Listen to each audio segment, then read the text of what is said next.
बाबा खेली के तन पबजी हो याद हवे बड़ी लबजी हो।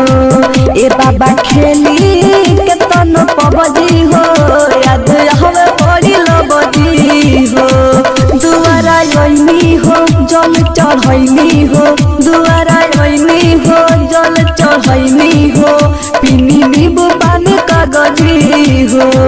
ए बाबा खेली के तन पबजी हो बाकी याद आवे लबजी हो।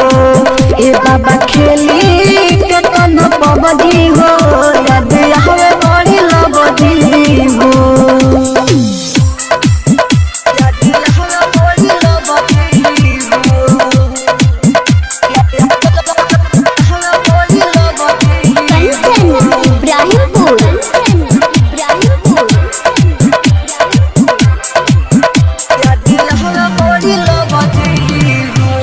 कैसे भूली तू ही बोला हो बाबा भोला हो। जब घूमे जाई के नहू हंसेला टोला हो। कैसे भूली तू ही बोला हो बाबा भोला हो। जब घूमे जाई के नहू हंसे सब टोला हो। भूख नहीं लगे कैसे खाही रोटी सब्जी हो।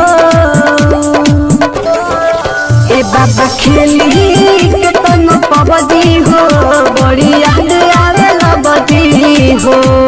ए बाबा खेली के तन पबजी हो बड़ी याद आवे लबजी हो।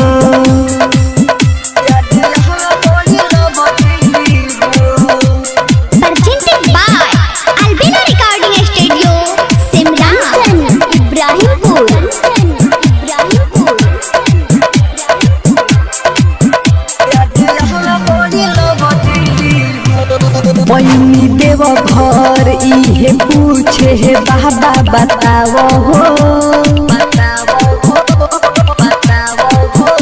अमर जीत पहर मुध के गम के हटाओ हो।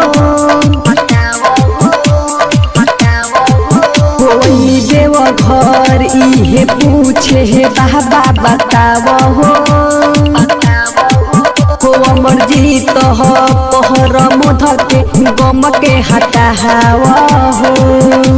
गुडू गोल्डन पैसे के बोला बजी हो। ए बाबा खेली के तन पबजी हो